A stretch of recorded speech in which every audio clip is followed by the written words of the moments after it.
have a conversation. Tell me what you think about the issues of the world. What kind of spice you wanna be? Tell me where you wanna travel. Do you believe in luxury? What's your hidden passion? What makes you so unique? Conversations with Nicole. Conversations with Nicole. Conversations with Nicole. Conversations with Nicole. Greetings. Happy Wednesday. I am Nicole Everett, the host of Conversations with Nicole, a talk show based here in Tallahassee, Florida, focused on connecting the community through conversations. And it is what I call What Women Want Wednesday, What Women Want Wednesday. And this is an opportunity for you and me and my guests to have a conversation. So this is an interactive live. So I encourage you to place your comments and your questions in the chat. The focus is primarily women, but the men can chime in as well, as you often do. But before we get started with me introducing my guests and our topics for tonight, as I do, I like to know where you are from. So if you will, in the comments, put in your city and your state so that we can give you a shout out. We are broadcasting live on Facebook, on YouTube, and on the Greater Works Network via Roku TV. So tell your friends to tune in because we have got a great conversation lined up for this evening. So I'm going to give you all a few minutes to do so. It's been a full day here in Tallahassee for me, with lots of activities around mental health and mental wellness. So, that's been our focus since the beginning of November. And we, again, have got a great topic and speaker, a guest, lined up for our conversation tonight. So I don't know. People are a little shy tonight. I don't see y'all chiming in, but that's okay. We're going to move right along. So Dr. Fanike-Kiara Young is my very special guest.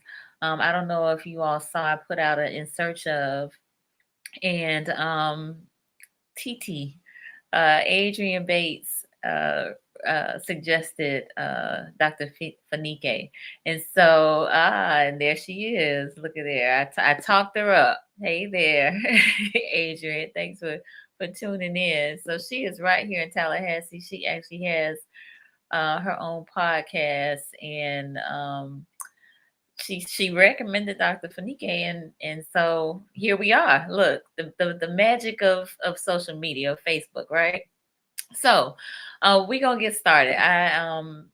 I'm gonna read Dr. Fanike's bio, but then have her come on and tell us about who she is. So the Master Healing Alchemist, Dr. Fenigue, is a doctor of behavioral health, licensed clinical social worker, transformational trauma specialist, master Reiki practitioner, author, healer, consultant, coach, wife, mother, sister, and friend that strives to make a positive impact on the lives of others. She leads women entrepreneurs on the path to removing mental, emotional, physical, and spiritual blockages, stopping them from living the lives they deserve. These blockages are usually rooted in hurtful experiences in childhood and are keeping the women in cycles of negative thinking, limiting beliefs, and unhappiness. I will tell you that Dr. Fenigue has a book coming out called What the F is Your Problem? Becoming an Active Worker in Healing Your Trauma, which is scheduled for release this month. I thought that was very fascinating, and we talked about it a little bit. So we're going to talk about that as well. So without further ado, but before I finish introducing her, this is one important point. Her goal is to help heal as many people around the world as she can, with a special emphasis on Black women. So welcome, Dr. Fenigue. Hi, everyone. So nice to meet you. Thank you, Nicole, so much for your grace and compassion. Like as I mentioned, I am a mama, and Yes, sometimes the babies just don't cooperate. so, indeed, indeed. It's so all thank you for your good. grace. No Hi, problem at everyone. all. Thank you for having me. My pleasure, my pleasure. So tell the people, who is Dr. Fenigue? Well, you did a wonderful job of really summarizing it all up. But I am a healer in essence, and my goal is to help others to recognize their own powers and to understand that although I am a tool in their healing, I am not, at the end of the day, the end all be all. It is really up to that person to initiate that process and for the process to actually work. So no matter what I do or what another healer does, it will not matter if that person does not recognize that they can heal and they are not ready to take the steps to do so. All right, very good. Well, we got a lot of folks chiming in, but I am curious as to how did you get started on this journey of counseling, coaching, healing? Great, great, great question. So I talk about a lot of this in the book. I have a long history of complex traumas. My traumas as early as the age of 4. The first time I saw someone get killed. I grew Mm, up in Brooklyn, New York, and that was during the crack epidemic, and so there was a lot of crime. mm, But looking out the window, saw a man walk up to another man and, you know, shoot him wow. in front of me, and I was 4. And then around the age of 6, domestic violence within the household, my dad being physically abusive towards my mom, and he actually threatened to come back and kill her.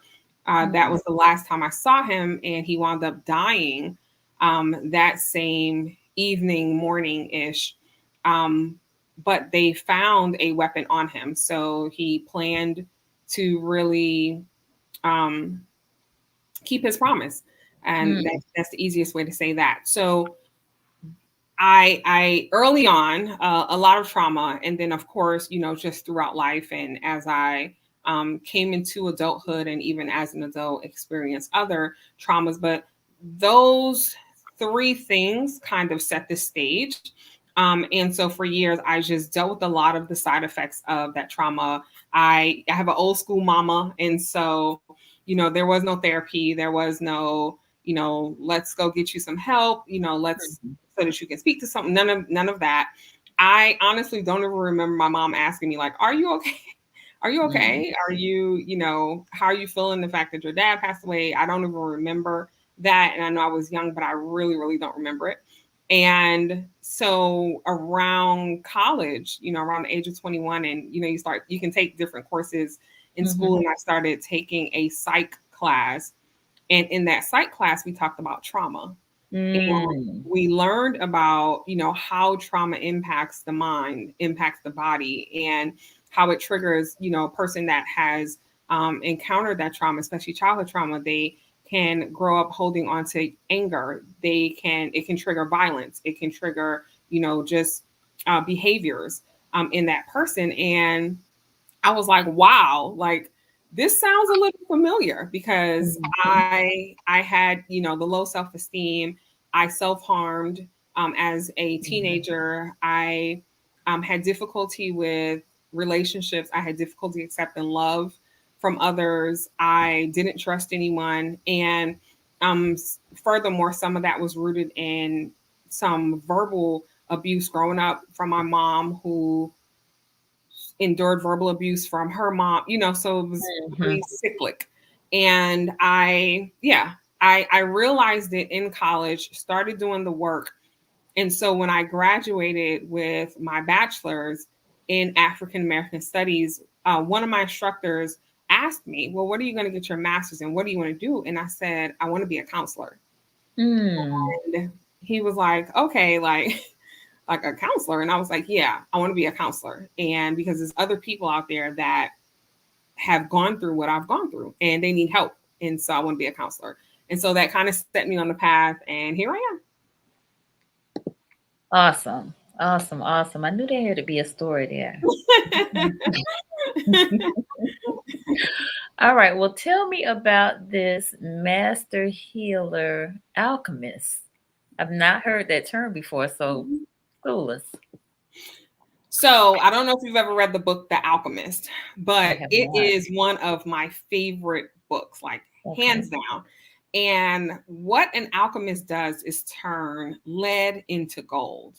Mm. An alchemist magically curates curates an outcome. And so I call myself the master healing alchemist because a lot of the women, well, one, I consider myself a master healer because, as you mentioned, I heal from the mind, body, spirit perspective, but I have the license for the mental health aspect.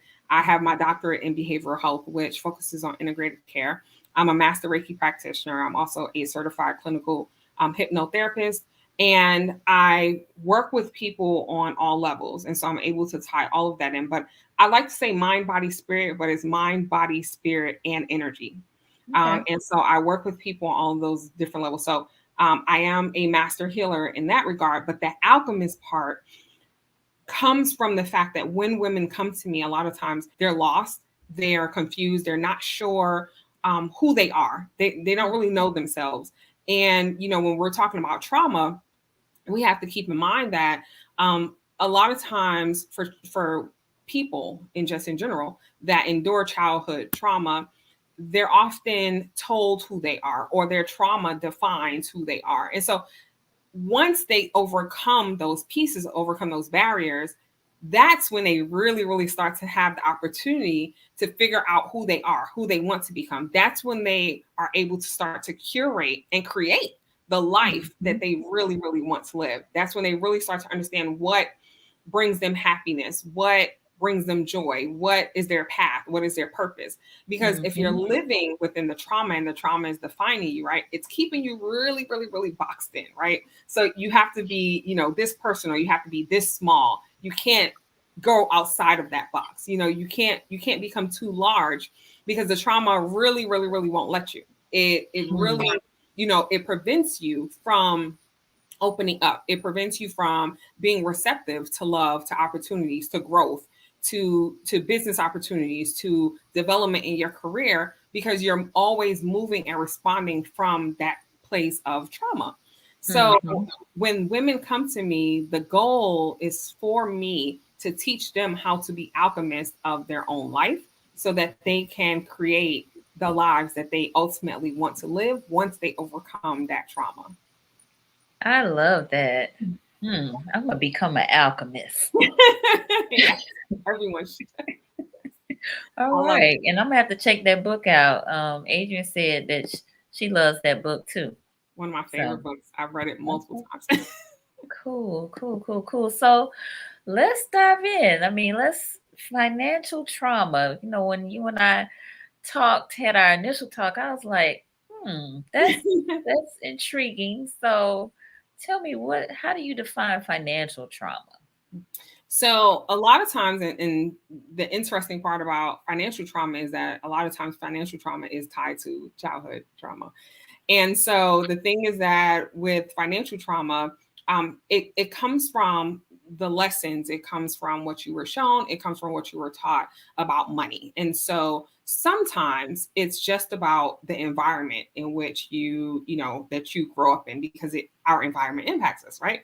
So if you grew up in a household, and let's just say that there wasn't necessarily, you know, a lot of money, you know, you got by, but there wasn't a lot of money. And let's say you saw your parents struggle, right? Mm-hmm. As a result of that, as an adult, you may hold on to your money so tight, right? Because you're scared of being back in that situation. And so you may hold on to your money so tight that you never use it to invest in yourself, or you never use it to grow your business. I encounter that all the time with a lot of women. They're like, yeah, I want to do this business, but they don't want to invest the resources for them to build the business. They don't want to invest in themselves. And so they're just trying to hold on to their money so tight. On the other end of the spectrum, I have worked with women that come from affluent backgrounds, and they spend they spend, and it's, there's no budget. There's no thinking about it. It's just spending. And so they're making money, they're making six figures. I've worked with someone that was making near to seven figures, making the money. But when I say, okay, how much is in your bank? How much is in your savings? How much do you have invested? Where are you? What's in your IRA?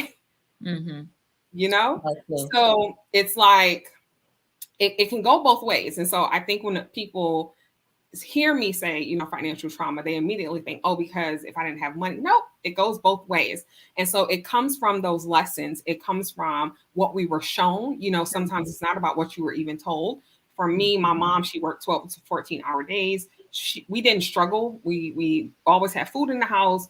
So it wasn't a struggle, but I saw her work so hard. And so when I got old enough and was on my own, I worked like 3-4 jobs because I did not, I wanted to be comfortable, but I was taught that to be comfortable, you have to work hard. And that's not true, And so I was in school getting my doctorate, and I'm getting my doctorate. I was working a full-time job from 11 to 7 a.m. And then I was contracting at a school from 8 a.m. to 2:30 p.m. and then going home and then having class at 6 or 7 p.m. and then having to leave to go to work at 10 p.m. So, and I did that for 3 years, like a mad woman. So, but you know what? That's the narrative that we are given and that we try to uphold, right? So that lines up with the whole superwoman, and we got to wear these capes and we got to be twice as good to get ahead, and so on and so forth. So let me pause. I want to see if any other of the viewers have also experienced that same narrative. If you would just give me a thumbs up or a heart or something, let me know. Have you experienced that same, full-time school, full-time work, you about to kill yourself, right? Because you were told you got to work hard. Yep. And not that you shouldn't, put forth your best, but you don't have to kill yourself. Yeah. And you don't have to work hard. So I think, so this is the part to it. And this is where a lot of the clients I work with, this is where we have the issues, right?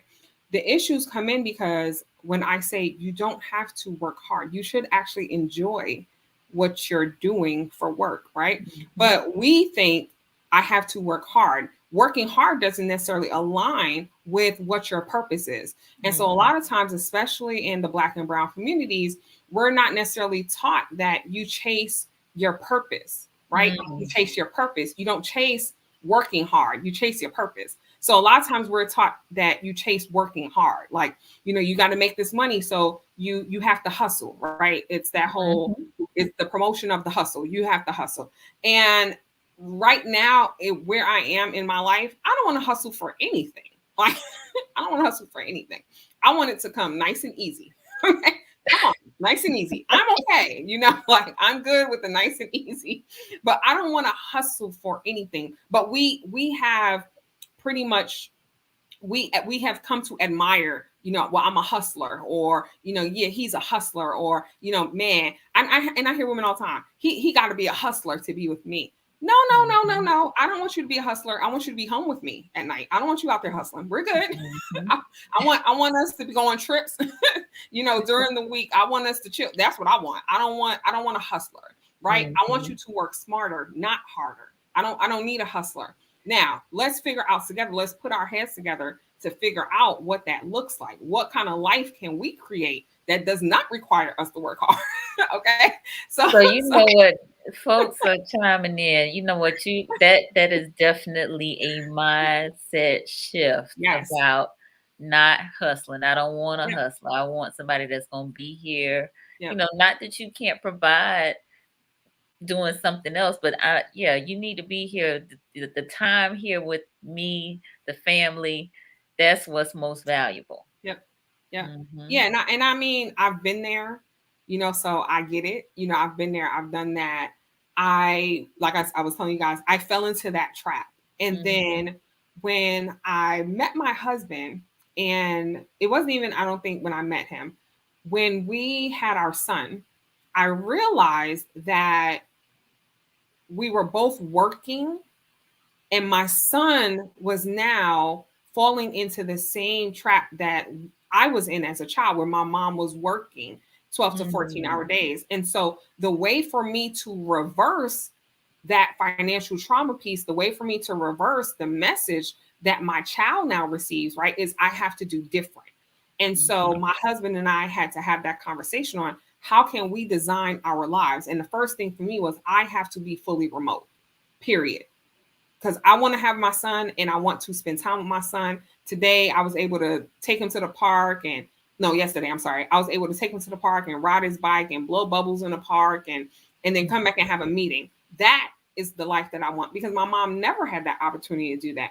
But we just automatically start falling into the same repetition, the same negative cycles that we are shown or taught or told that we have to do. And so a lot of us are walking around here living lives that honestly aren't even ours. They aren't even lives that we designed for ourselves. They're lives that someone else told us that we had to have. We're living a lifestyle that someone else told us that we had to have. And so many of us have never, ever taken the time to really figure out what would make me happy. Am I even happy right now? In this relationship I'm in there that I've just been in for 4, 5, 6 years, am I even happy in that relationship? Yes. You know what I'm saying? Am I really happy with the amount of money that I'm making right now? Am I really happy with having to work 10-hour days? Like, am I really happy? What do I really, really want? And some of us have no clue and never, ever, ever get to the point where we take that audit to figure out what would truly make us happy. What is it that we need, right, for us? So, Dr. Fenigue, I'm going to interrupt you just real quick because Jamil is making a really good point. Okay. And she said, I want to believe the pandemic is teaching us to align our actions with our values, hustle or be home. So this explains another aspect of this whole great resignation that they've been talking about, right? Mm-hmm. Yeah. This great resignation. But I think as people have been able to sit home and kind of think about what's important to them, if I'm not happy on this job and I'm not, being compensated, my due or my value, it is an employer's market right now. Yeah. Yeah. And I think it's as a result of what you're talking about right this very moment. Definitely. I remember my family and we were going, this was like over the summer, and my mom lives near Myrtle Beach. And so we were going there, and we were leaving the house, and I was like, let's get to the airport early, because it's 5. We're a family of 5. And I was like, it's a lot of us. Let's get to the airport early. So I'm like, great, we'll get to the airport. I'll just feed everybody dinner when we get to the airport. And I remember getting in the airport and going to our concourse, and everything was closed. Like all of the Chick-fil-A was closed, the everything was closed. And there was one store open. It was like a convenience store. And we went in there, and I was asking them, like, what's going on? And they were like, oh, no one wants to work. And, people have left. And part of me was like super annoyed, right? Because I really was like, I'm going to feed everybody when we get there. And I wound up that same store. They were selling like sandwiches for like $14 or something crazy, because they were the only ones open, and they could inflation, right? Right. So I have to buy the sandwiches. So I'm annoyed by that. However, I was like, good for them. Like, yes. Take this time and figure out yourself. Spend that time on yourself. Like, invest in yourself. And an investment, time is an investment. You can invest time. That's one of our biggest investments, and I don't think that we even realize it. But I was excited about that. So I think that we have to start to really do the work. We can't keep running from ourselves, and we run from ourselves, and that we bury, ourselves into things that really have nothing to do with our personal growth and development. And so it's so easy now, especially with social media, to get on, Facebook or Instagram or whatever, Twitter, and scroll and read and, read about other people's lives. And that's fine. No, not. But are you really taking the time for you to do the same for yourself? So are you scrolling, your own life to see Right. exactly like what you need to be working on.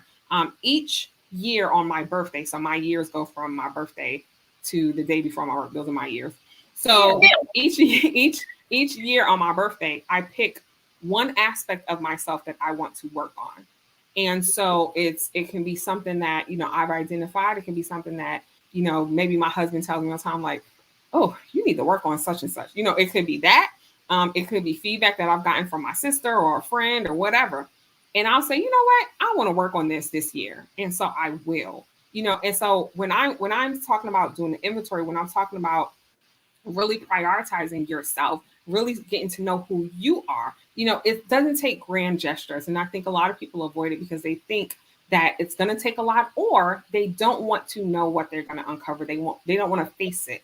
So everyone tries to kind of go around it. Everyone tries to go, under it and over it and around it, and they don't want to go through it. But the only way for you to really get to a place of true happiness and really, really understanding who you are and being in a place where you fully accept yourself, right, is you have to go through it. So you have to face that. So if there are things from childhood, if there are things that you've witnessed, if there are things that you were told, you can't keep avoiding it, right? You have to at some point face it.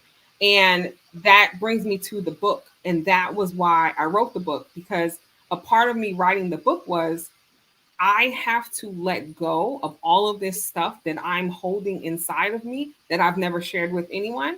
Mm-hmm. And because I've never shared with anyone, it was stopping me from really becoming the person that I wanted to become.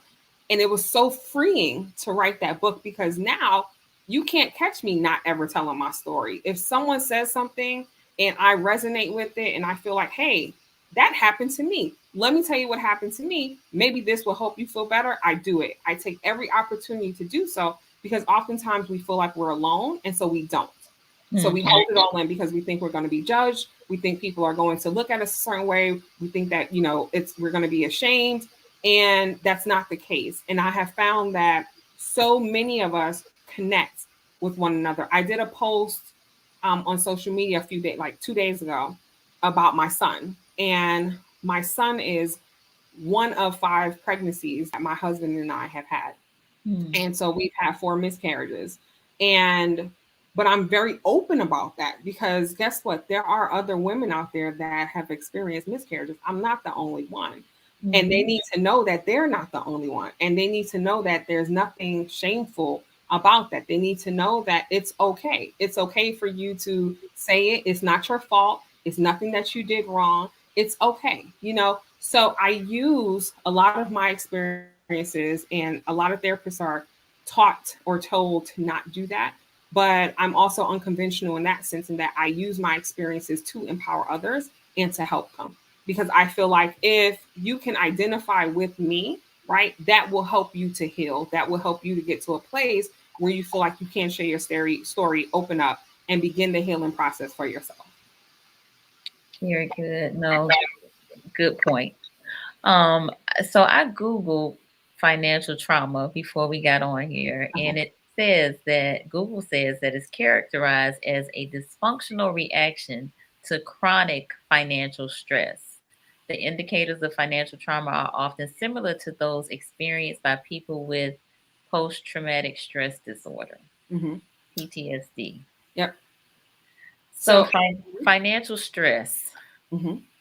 This I don't have enough money to meet these needs. Whatever, it could be, maybe we have some other habits that we're supporting, right? It could be just overextended, right?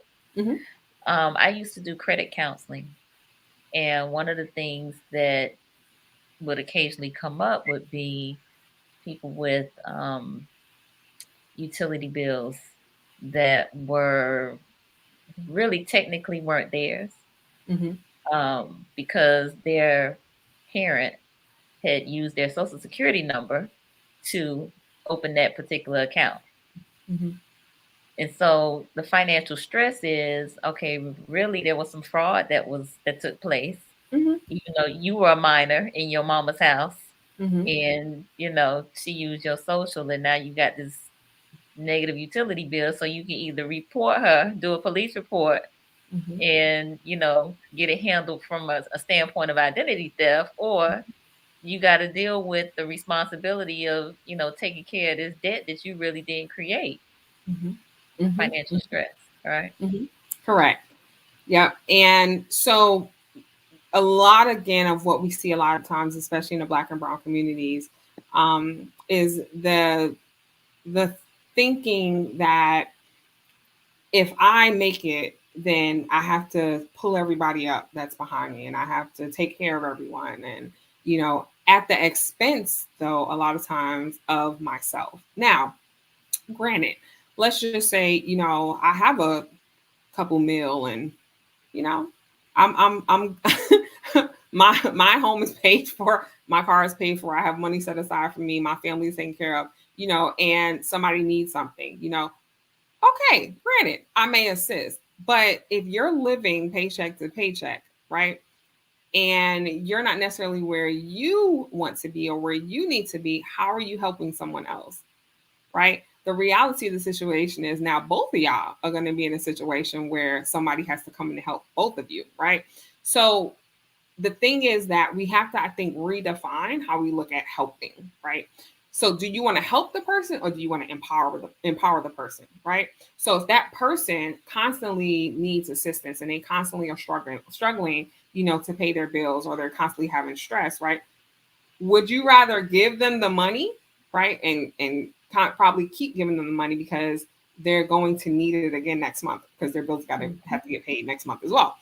Or would you want to plug them with some resources and some folks to probably help them, hey, maybe get another job, or maybe add on to the job that they already have. So maybe get 2 jobs, maybe watch their child while they go out and get another job, so there's other ways that you can help to pull somebody up. It doesn't always have to be, you adding on a stressor. Now, Nicole, you brought up a very specific example. So the thing is, and I don't know how people are going to take this, but I always look at it like sometimes, right? You have to look at it like it's either me or them. And you have to make that choice. And it's not always an easy choice, but you have to make that choice, because drawing those boundaries, if you don't draw those boundaries, right, what happens is people just keep taking. And until you draw a boundary and say, no, you will not take from me. No, you will not do this. No, I'm going to go ahead and exit the situation, or we just can't be in contact the way that we used to, or filing that fraud report, it doesn't stop the person. And unfortunately, that's just how it is. I learned a long time ago that my mom is my mom, and I love her. And my mom in no way requires any type of assistance from any of her children. She did her thing. Her house is paid off. Her car is paid off. She manages herself. She's extremely self-sufficient. But what I realized is that from watching her, right, is that you have to take care of home first. And your home is you, whether it's just you, or you have children, or whatever the case may be. If it's not another person involved, or no family, or no partner, or whatever, no children, your home is you, right? And you have to take care of home first. And so what I mean by that is, before you go out here lending money, and before you go out here giving money, and before you go out here paying bills for folks and all of that, you better have 6 months of savings, whatever your expenses is. I want you to have that saved, right? I want you to have an emergency fund set aside, so that if tomorrow you need new tires on your vehicle, that you can get them, right? Or if your vehicle goes down or whatever, that you're okay, that you can still get back and forth and do whatever it is that you need to do. I want you to have some type of retirement account set up, right? And be actively funding it, okay? I want you to have some type of life insurance in place for yourself, right? So that you can be buried and that you don't have no issues with that happening, right? So you don't have to do a GoFundMe? Exactly, right? So I want you to have that, okay? I want you to have a will in place, so that if something happens to you, People know exactly what's supposed to be happening. And if you really want to get fancy, go ahead and get you a trust and put it all in a trust and designate where it goes. Right now, until you have all that stuff in place, you are not allowed to lend nobody no money or pay somebody else's bills or to take care of them because you're not positioned to do it. And if somebody asks you, no, I cannot do it. I don't got it. This sounds a lot like what Dave Ramsey does with his I can't remember the name of his program, but like you said, 6 months worth of expenses saved, life insurance, retirement, all of these things. So emergency fund. Yes. Yeah. All of these things. And so somebody mentioned the pandemic, right? So if we're talking about the pandemic, let's really, really talk about the pandemic. What did the pandemic teach you about finances? You know what I'm saying? Like, if we're going to really, really focus on the pandemic here, what did that teach you about your money? Right. And making sure that your money is in order, making sure that you have that reserve, making sure that you can take care of yourself, period. So until you are there, you are not allowed to help take care of anybody else. All right. Y'all heard it. So you got it. And Jamil just put it up. It's Dave Ramsey's Financial Peace University. So 6 months worth of living expenses, emergency fund, life insurance, retirement setup, right? Yes. And no debt. No debt. No debt. No debt. No debt. So I'm putting these down. These are takeaways, okay? These are takeaways. All of these things to try to help alleviate the financial stress and trauma. Yes, definitely. Okay. Definitely. It's about reversing the patterns. It's about rewriting the narrative. It's about breaking the cycle. And that's it. That's it. That's what it comes down to. Whatever you were taught, if you know that it is not healthy, because it's either healthy or unhealthy. So if you know that it is unhealthy, then it's time to change it. It's time to change it. You're grown now. Yes. So I'm going to put Martina's comment up again. She says she's learning to embrace no and not feel guilty. Good for you. And don't give anyone an explanation because you do not owe them one. Okay. You heard that. All right. Wow. Good stuff. Good stuff. Good stuff. So I've been taking notes, but chase your purpose. You don't have to work hard. So change that mindset, right? If you're chasing your purpose, it won't be hard. It'll be easy because this is what you're supposed to be doing. Don't hustle, right? And work on, and I like this. I know this is a personal thing that you do, Dr. Fenigue, but working on one aspect of yourself on an annual basis. Yes. I like that. I like that a lot. And then setting those boundaries, especially with family members, friends, loved ones that see you as their ATM. Yes. All right. Okay. Yeah. All right. I hope this is good. If you all have again any comments, any questions, please put them in the chat for us. Yeah. All right. I love questions. Yes. So if you all have any, again, we'll address them, but I want to transition on to this book. So what the what the F is your problem? That's the title, but the subtitle is Becoming an Active Worker in Healing Your Trauma.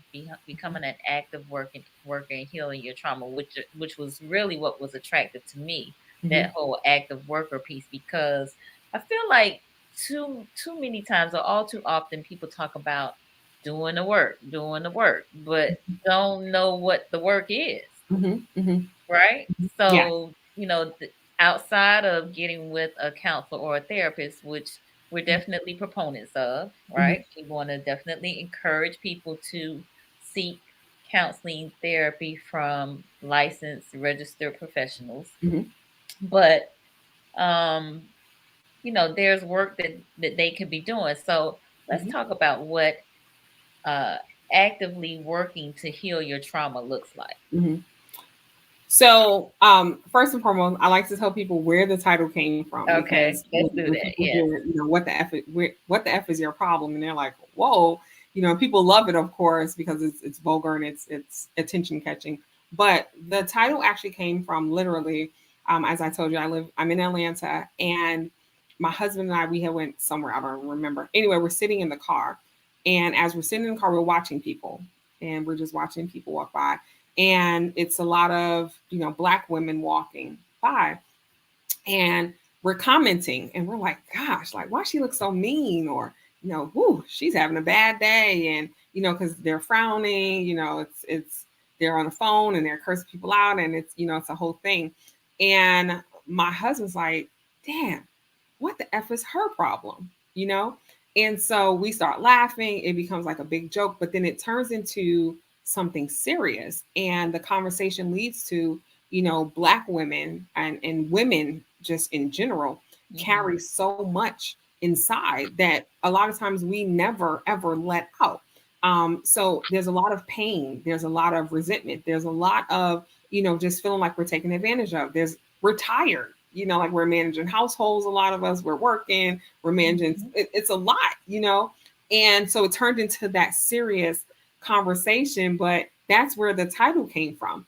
And I was like, a lot of that we see, that are worn on a lot of our faces comes from that trauma, trauma from being hurt, trauma from, loving someone and not being loved back, or, trauma from abuse, trauma from, being, financially unstable, trauma from being mistreated because we are a Black woman. And so that's, in essence, that's where the title came from. Becoming an active worker in healing your trauma, that came from, and as I shared earlier, just my own history of complex traumas. And I found that when I was ready to heal, when I was ready to be happy, because I had never been happy in my whole life until I became an adult. And when I realized that and I started to do my work, I realized that I had to do the work. It wasn't about anyone else doing the work. And I mean, I was getting colonics. I was going to see a therapist. I was boxing. I had changed my eating. I was journaling. I was meditating. But what it came down to was the choice that I made to heal. So I was very intentional about my healing, right? And no one else could manage that. It had to be me. And so I became active. I became active in my own healing. I became an active worker in my healing. I was fighting for my healing. And some days I didn't want to get up. Some days I didn't want to go to the gym to go to boxing. Some days I didn't want to, eat the way I need to eat. Some days I didn't want to go on that hike and go walking. Some days I didn't want to meditate. But I was fighting for my healing. In essence, I was fighting for my life, because I had gone to China. I had went there to train some physicians and some nurses, and on integrated care. And I was gone for 3 weeks. And when I got back and I walked into my apartment at the time, no one was there. And I was like, wow, there's no one here to greet me, no one here that missed me, no one, and I was like, I don't like this, and I started to really reevaluate, like, girl, you got to get yourself together, right? But I wasn't receptive to that. I wasn't receptive to that energy. And so I had to shift, but I had to make the decision to make the shift. And so that, triggered me, because I said, I am ready to be happy. Like, I want to really, really, really, truly be happy and understand, what that meant, because that childhood trauma had happened to me as a child, but then I became an adult with childhood trauma because I hadn't worked through it, So that in essence is what actively working in your healing means. And the book is phenomenal in that I interview these different women, and they share their own traumas, and the traumas range from birth traumas to grief and loss to losing a parent, to being in a relationship where the partner commits adultery, to seeing abuse within the household as a child, to it ranges to failing a very important test because that person was just overwhelmed and trying to do all of the things. So it ranges as far as like the level of trauma and the type of trauma and the specific incidences of trauma. But all of the women talk about how they utilize the tools that were around them for them to even start working on themselves and to become active workers in their healing. I love that. That's awesome. I'm gonna I am going to share something off of your Instagram that I thought was it's very apropos for this moment. Okay. In terms of you saying you were ready to be happy. So this is a post from June 3rd of this year. I don't know what it is. I'm like, what is it? And it reads, exactly 5 years and 1 day ago, I set my intentions, started manifesting you, wrote a very detailed list of what I wanted, asked for my twin flame, read it every day, and decided to stop playing with my heart. I cut people off and refused to accept anything less than what I had asked for. Exactly 4 years ago today, we met and became stuck to each other instantly. I can still remember how you felt in my arms. I can still remember falling in love with you. I am even more in love with you today than I was 3 days after meeting. We were in the park and you pulled out a notebook and shared with me you had a list also that you had been reading daily as well. All I could do was cry. We manifested each other. We asked for each other. I love you. Oh, I get choked up just I'm woo! about to cry. That is like the most beautiful I'm thing getting I have emotional read. there. That is like the most beautiful thing I have read in quite some time. When I saw that, I was like, this thing is serious and it can really happen. But you gotta stop playing with it. Yeah. Yep. Yep. I got like really emotional, and it was so crazy because you used like 5 years ago, and I was like 5 years ago, and it doesn't even feel like we've been together. It doesn't even feel like we've been Mhm. together that long. But yeah, it was really I grew up in Brooklyn, and I shared that. And I was raised in a household where there was, domestic violence. I was very hard, growing up. So I maintained a very hard exterior Mhm. um, to avoid people, bothering me, or to repel certain energies. And I made a promise, like when I got older, and I was like, I was trying to attract my twin flame, and I made a promise, to the universe, like I will be vulnerable when he comes. I will allow myself to be vulnerable. I will allow myself to be open up. I will allow myself to be feminine and to be okay with it and to not be scared. Mhm. And so, because I had always feared that, like, oh, if I'm feminine, if I'm vulnerable, people are going to take advantage of it, or I'm going to get hurt, or, I'm going to put myself. So there was always this fear, like Mhm. I have to be hard. I have to protect myself. I can't let people know that I enjoy love, or I can't let people know how I feel about them. What if they don't feel the same way? So there was the fear. There was the, Mhm. just that fear of rejection. What if they don't feel the same way? Just all the things that goes through our minds. Yep. And when I met, but to manifest my husband, right? Because I knew how I wanted, or what I wanted, and what I needed. I was very clear.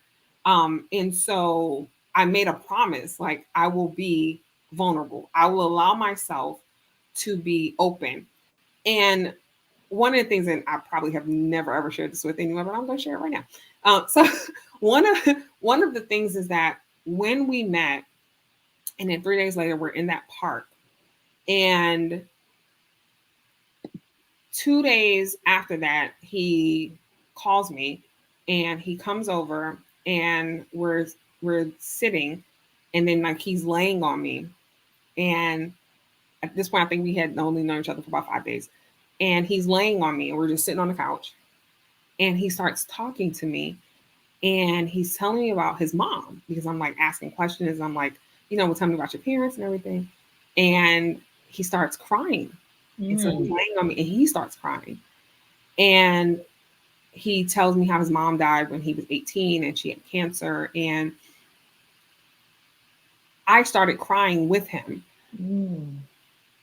But it touched me because it was like, wow, you trust me enough for you to be vulnerable with me, right?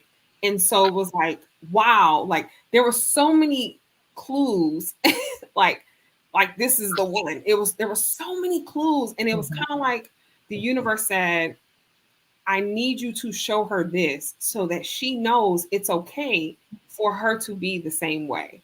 And so I would really like to say that my husband and I, we healed each other. There were so many parts of us that when we met had been bruised and broken, and I'm getting emotional. So my eyes are, so there were so many parts of us that were bruised, I think, and broken. And when we met, we both were just at a place where we were like, okay, this is it. We're ready. And we really helped to heal each other. And so I, there were so many times when my trauma responses would kick up, because of my parents and my mom. I grew up in a household with my mom saying, don't trust men because men will hurt you because of her own stuff. Don't trust men. You don't trust anyone. And so that's what I did for so long. Like, I can't get close to someone. I can't let them get close to me because of that.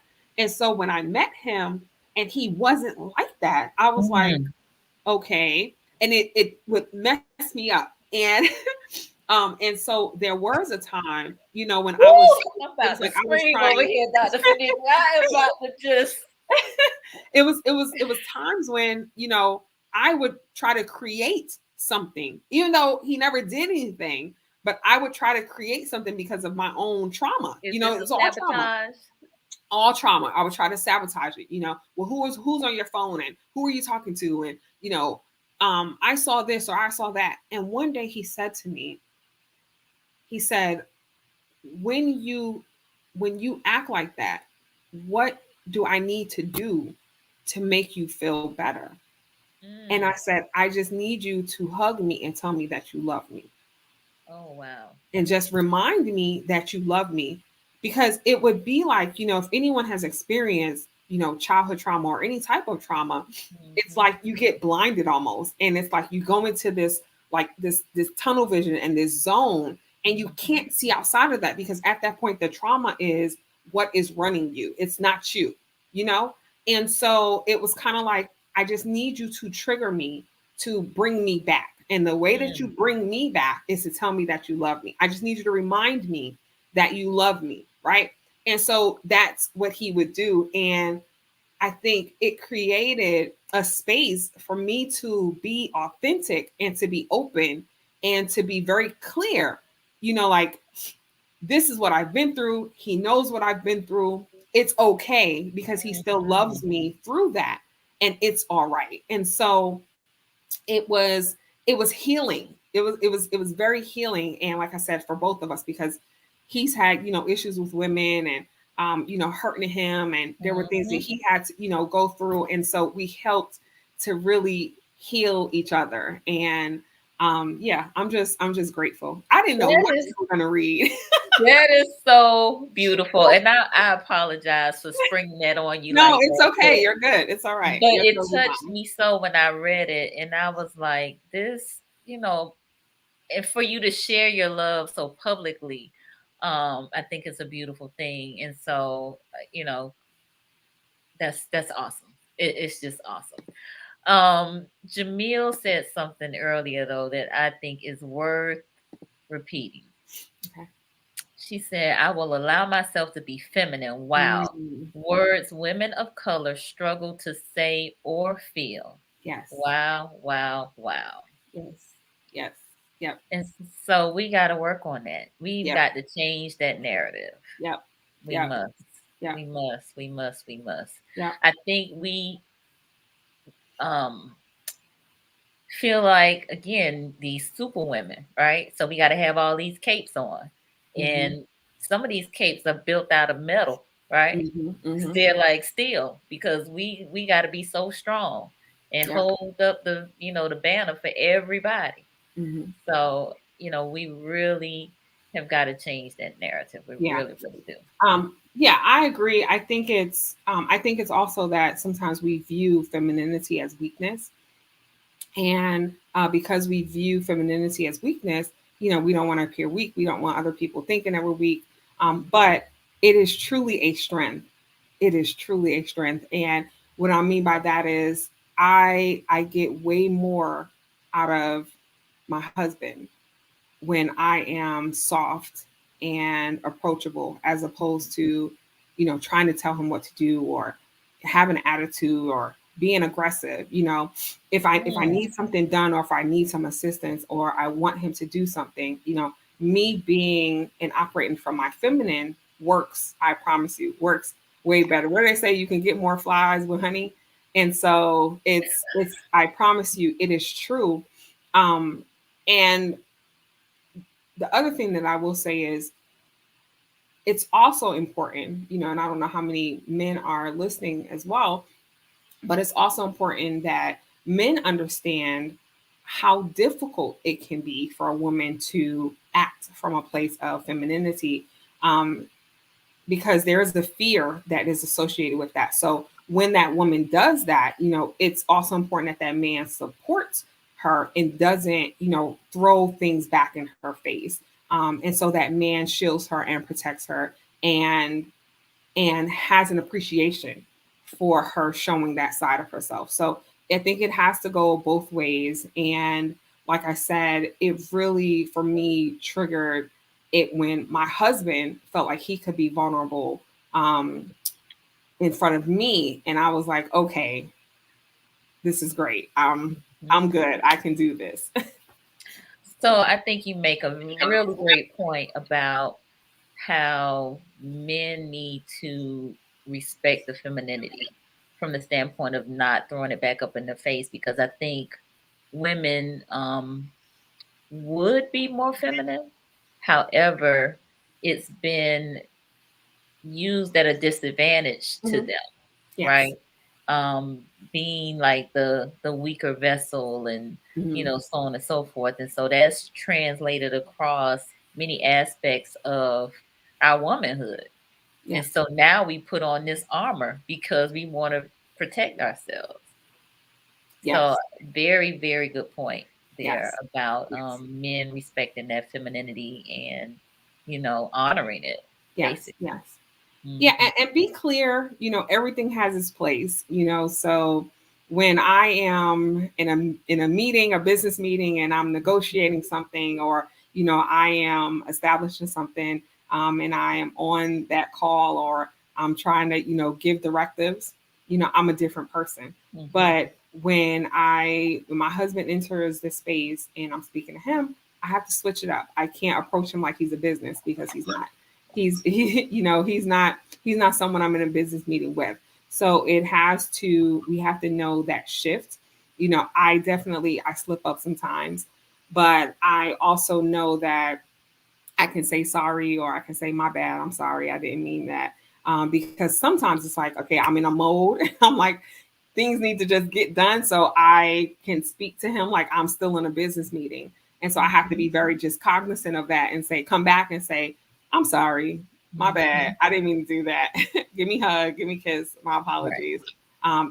And then we keep it moving. So I think it's key to know that it both have their place, when you have to be that assertive, when you have to be aggressive, when you have to be confrontational with things, it has its place, but also know that you can cut it off and have that space as well to really embrace that femininity. And so I think that's a key thing, is knowing that it's actually a power. It's not a weakness.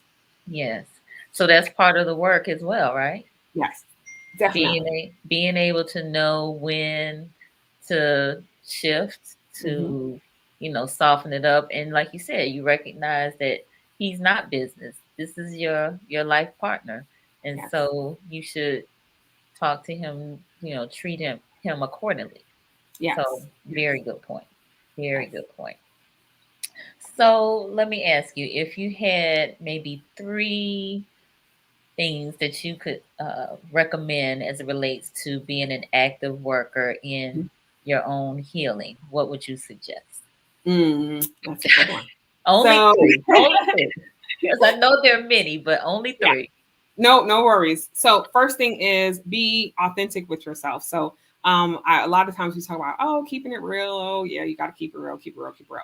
But we don't keep it real with ourselves. So I would say 1, be authentic with yourself. So if there are things that hurt you, like if there are pieces to you that are sensitive about certain topics, if you if you respond, in an angry manner to certain things, if you have a temper, if you find yourself that you don't have patience for certain things, be authentic, be honest, embrace it. Don't try to pretend like it's something else and it's not. So be authentic, embrace it, right? The second thing would be accept all parts of you, right? So even those parts, those pain points, right? Those traumas, those things that have happened that you're not necessarily proud of, that you wish would just go away, those things that were out of your control, because that's the key, right? They were out of your control. So those things that were out of your control, right? Accept them. It's okay. They happened. They were part of your history. It happened. You can't get rid of it. It's okay, right? The third thing that I would say is one of my other favorite books is The 4 Agreements. And in that book, the author talks about how when we're younger, there are these agreements that we make, and usually those agreements they come from things that other people said, or other things that other people put into us. Right? A lot of times it's like a caregiver, or a sibling, or someone that's close to us. Anyway, an agreement is something like someone saying to you, "Oh, you're ugly," or "Oh, you're stupid," and it becomes an agreement when you start to believe it. So once you believe what that person is saying, then it becomes an agreement, right? Mm-hmm. Now, right, and as an adult, you have the power to create other agreements. You no longer have to stay in that agreement. You can break that agreement, and you can now form other agreements. So I think that I would say that when you find that there's a limiting belief, or you find that there are negative thoughts, and you find that there are things that come up, and they're not your stuff, they come from other people, that you don't have to stay there, right? Mm-hmm. You can write another agreement. You can agree to something else. You don't have to stay in that agreement. So those would be my 3 things. Okay. All right. Again, I'm not trying to give the book away, but those are all really good. I think that especially the part about creating new agreements, because there's this narrative that we probably play in our head over and over again about who we are. And like you said, it comes from other folks. So you can change that. Like you said, I decided I want to be happy. You decided you didn't want to be unhappy anymore. You Right. decided you didn't want to continue to, you know, live in this trauma state, if you will. Right. So yeah, all of that's good. So in the being authentic with yourself, even if yourself is not where you want to be, Mm-hmm. Mm-hmm. what would be your recommendation in terms of kind of eliminating those things that no longer are serving you well? Mm-hmm. So first things first is embracing them Mm-hmm. and acknowledging them. So you can't really get rid of something or change something, right, that you haven't really embraced, that you're in denial about, or that you're trying to avoid. You can't really, heal that part of you if you're not really facing it. So first things first is facing it. And that's why I said, you have to be authentic with yourself. And so you have to be clear about, who you are, where you are in this moment. And it's not to say that you'll stay there forever, but right now, be clear about that. And then get clear on where you want to be, right? where you're trying to be. Like, what are the things that you want to change? Like, I have a group coaching cohort that's going on right now. And one of the things that I had them do last week was a SWOT analysis. So they looked at their strengths, weaknesses, opportunities, and threats. Mm-hmm. And so do a SWOT analysis, but on yourself. Like, what are your strengths? What are your weaknesses? What are the things that you want to change? What are the things that you want to improve, right?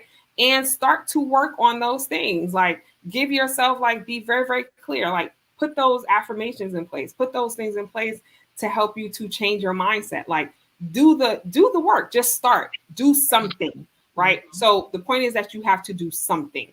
If you do nothing, then nothing gets done. But if you do something, at least something gets done, right? So Right. you have to start to do something. And so, yeah, that's what I would say. Okay. Very good. Wow. This has been great. It really has. Thank you. Thank you. I really want to thank you for sharing, about financial trauma and giving us some definite things to think about in terms of what our financial experience has been, either what we saw or didn't see.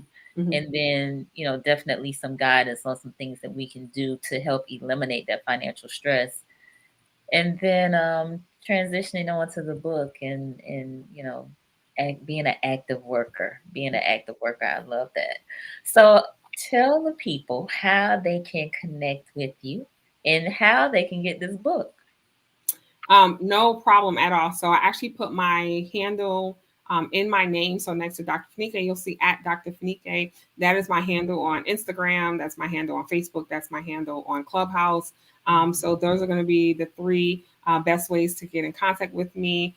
If you are interested in possibly working with me, if you know that you have some things that you need to heal, and it sounds like I may be aligned with what it is that you're with your mission on your healing, feel free to definitely reach out to me on Instagram, DM me, or on Facebook, and let's get something on the books.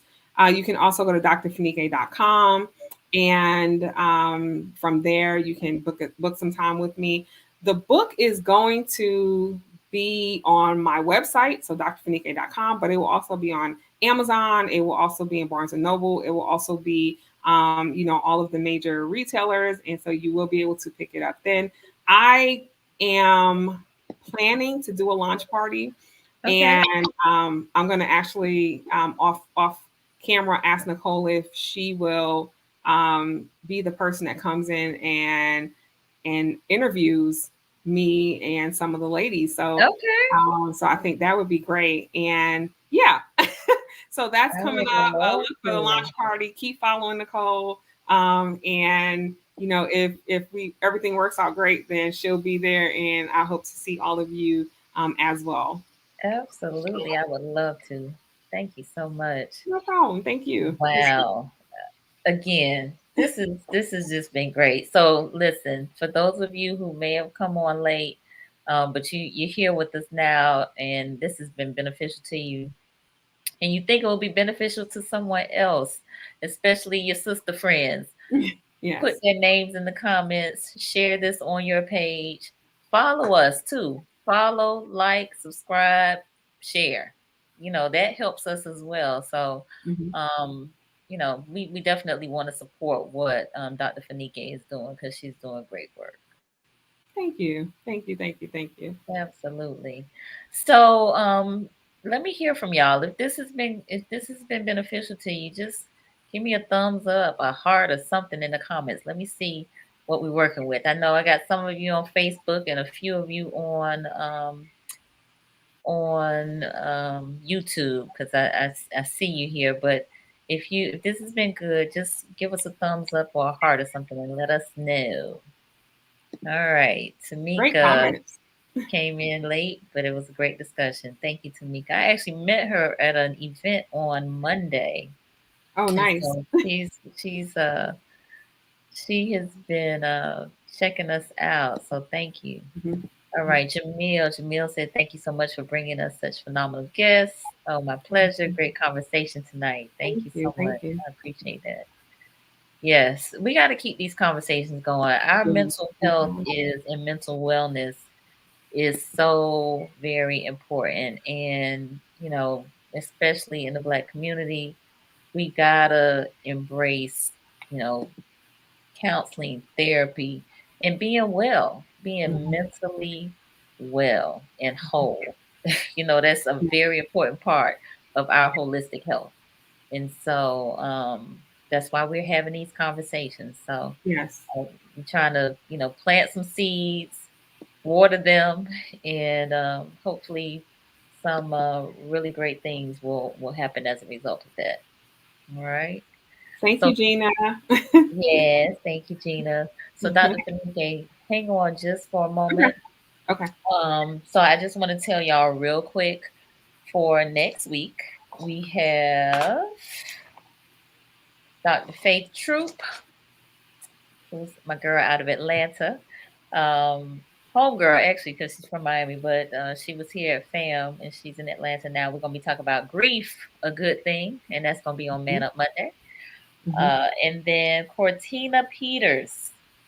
She is out of Orlando area, and we're going to be talking about navigating relational discord. Navigating That's a good discord. one. That's going to be on Wednesday. So 8:30 right here. I know it's Christmas week, but we're gonna be right here talking because Mhm. what else y'all gonna be doing? But But so getting your come. minds right. That's right. Come get your mind right here on Conversations with Nicole. Yeah. All right. So we're gonna bid you all good night and have a great weekend, and we will see y'all next week. Peace.